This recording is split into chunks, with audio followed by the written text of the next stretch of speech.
दोस्तों, आज की कहानी है नंदन जी मायके का घमंड नहीं मोहता। दोस्तों, कहानी शुरू करने से पहले अगर हमारे चैनल को सब्सक्राइब नहीं किया हो तो कर लीजिए ताकि आपके पास पहुंचे हर रोज नया वीडियो। दीदी, आप मेरे मायके की लाज रख लीजिए। करुणा भाभी का फोन था। क्या हुआ भाभी, आप ठीक तो हैं? अभी तक तो ठीक हूँ पर आगे का पता नहीं। आप ऐसी बातें क्यों करे, जरा खोल कर बताए कि क्या बात है। निकिता ने पूछा, जबकि उसे पता था कि वो पति से लड़ झगड़ कर महीनों से मायके में बैठी हैं। निकिता विवेक भैया की मुंह बोली बहनें अपने पड़ोस में रहने वाले विवेक भैया को बखूबी पहचानती है। वो बचपन से जिद्दी स्वभाव के रहे हैं। प्यार से भली बात सुन ले पर जोर जबरदस्ती से उनसे कुछ मन भावना असंभव कार्य था। सरकारी नौकरी लगती उनके लिए अच्छे घरों से रिश्ते आने लगे थे। ऐसे में उन्हें अपने शहर की लकड़ी करुणा पसंद आ गई। करुणा के पिता कपड़ों के व्यवसायी थे। शहर में अच्छा भला नाम था उनका। दो भाइयों की अकेली बहन करुणा परिवार की राज दुलारी थी। जब तक माता पिता जीवित रहे खूब मानदान होता रहा और वह भी मायके के नाम पर वैसी इतराती रही जैसे उनकी पुस मायके में कभी कम ना होगी। 6 महीने पहले जब पिताजी गुजरे तो जैसे उसकी दुनिया ही लूट गई। अपने घर परिवार का मोह त्याग कर वहीं रहने लगी। एक बार बेटा मनाकर वापस लाया भी पर वह माँ को संभालने की बात कहकर सबसे लड़ कर मायके वापस चली गई। पुरुष का हृदय तो एक साथ कई लोगों के सानिया को संभाल लेता मगर स्त्री ये नहीं कर पाती। प्रेमी या पति, मायका या ससुराल, बेटी या बहू, वह हमेशा एक को ही सुनती है क्योंकि स्वभाव तो एक निष्ठ प्रेमी निभाने में यकीन करती हैं।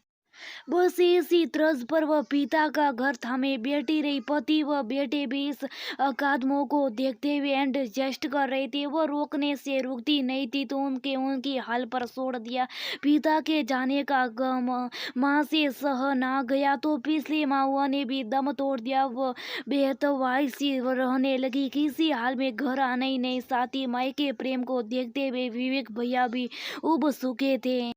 आना जाना और वापस बुलाना छोड़ दिया। इसके बाद तो वह मायके की आंखों में खटकने लगी, कब जाएगी ये। जब तक माँ बाप थे समझ में आता था, उनकी देख रेख में सहूलियत होती थी, पर अब जाने किसके लिए यहाँ पड़ी। पति भी कैसे, जैसे कोई मतलब ही नहीं, लेने भी नहीं आते। अक्सर बड़ी और छोटी भाभीियों को काना फूसी करती सुनती, फिर भी उनकी बात को दिल पर लिए बिना पूरे मन से लगी रहती। भाइयों भतीजी को उनके पसंद की चीजें बनाकर खिलाना, माँ की अलमारी ठीक करना और उनके बिस्तर पर लेटना जैसे उसके शरीर में जान भरता था। उम्र भर का रिश्ता यूं ही कहाँ छूटता है, उसे छूटते छूटते पूरी उम्र निकल जाती है। बड़ी बहन होने के नाते दोनों भाई बहुत इज्जत करते थे। इसके खिलाफ कोई कुछ ना बोलता, शायद यही कारण था कि उसका मुंह टूटता ही नहीं था। भाभीियों का क्या था, उन्हें तो 24 घंटे वाली मुफ्त की नौकरानी मिल गई थी, जबकि पैसों के आगे भी काम संभालने वाले नसीब से मिलते। यहाँ तो बिल्ली के भाग्य से सिक टूटा था। सब भाव चुके थे कि ना तो वह ससुराल जा रही और ना ही कोई बुलावा आ रहा है। अब वे जब तक घर के सारे काम करुणा पर छोड़कर बाहर जाने लगी, बच्चे भी स्कूल से आकर उनसे ही खाना मांगती। उनकी माए कभी कुछ तो कभी कुछ और कहकर बाजार, सिनेमा या सहेलियों के पास चली जाती। जिस रोज कोई और कार्यक्रम ना बनता तो दुकान पर जाकर अपने पतियों के कान भर आती। अब करुणा पहले की तरह खुशी का कारण नहीं बल्कि बोझ बन चुकी थी।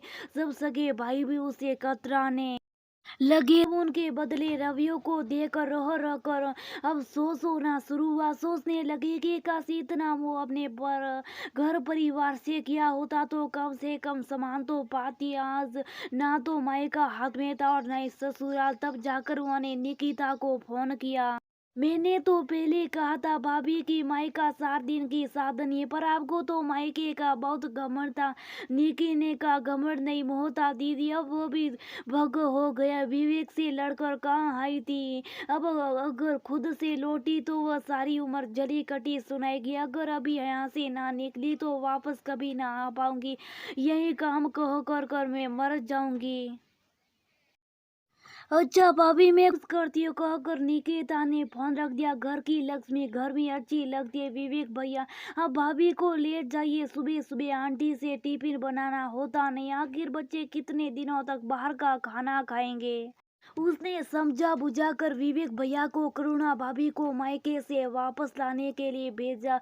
जब वो आई तो उन्हें देखकर दिल थक से रह गया, आंखें अंदर तक धंस गई थी, चेहरे की हड्डियां निकल गई थी, वजन 10 किलो तक कम हो गया था। ये आजकल की लड़कियां मायके बुआ लेगी मगर ससुराल में रानी बनकर रहना भी रास नहीं आता इन्हें। सास ने दच मारा तो उनके पास ना तो ताकत है और ना ही पुराना वाला जोश की पलटवार करती। चुप चाप अपने कमरे में चली गई और तकिए में मुंह छुपाकर देर तक रोती रही। ऐसा लगा कि जैसे उनकी असली विदाई आज हुई। महसूस हो गया था कि जब तक माँ बाप है तभी तक मायका मायके की गलियां तभी तक खूबसूरती है, जब तक आपके बचपन को पहचानते वाली नजरें जिंदा है, वरना अपने घर की सबसे सुंदर और मत बदलने की ज्यादा साथ हो तो सैर सपाटे के लिए पार्क बाजार और सिनेमा घर